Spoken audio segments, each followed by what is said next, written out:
je voulais montrer que c'est que le français peut écrire en 10 pages, le Tsholuba peut le dire en un proverbe.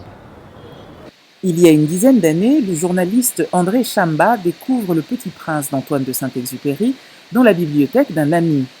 Il est happé par le conte publié en 1943 qui décrit la rencontre entre un aviateur perdu dans le désert et un enfant. J'ai compris qu'il y avait dedans des leçons utilisées dans la tradition Luba, notamment dans l'éducation des enfants. Et je me suis dit, il est important pour moi de partager ces leçons avec les locuteurs Luba.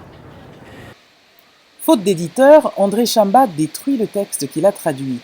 10 ans plus tard, il le réécrit. Cette fois-ci, il sera publié. Je me suis donc endormi sur le sable, à 1000 milles de toute terre habitée. Quelques extraits du Petit Prince et de sa version Luba, Kanaka Mfumu, ont même fait l'objet d'une lecture croisée à l'Institut français de Kinshasa, mise en espace par Elsa Mingo.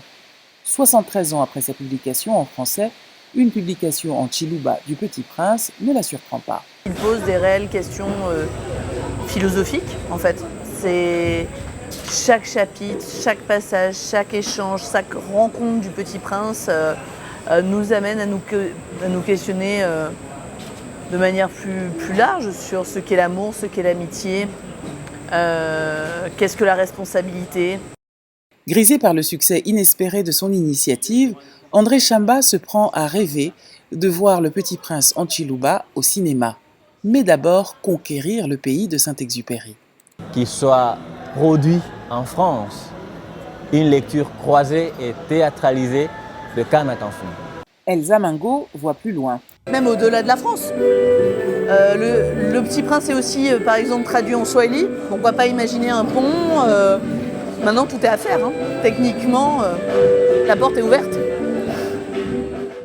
Pour André Chamba, s'il fallait ne retenir qu'une seule phrase du texte de Saint-Exupéry,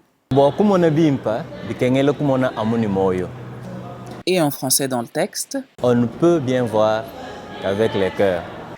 Anastasie Tudièche, VOA Afrique, Kinshasa.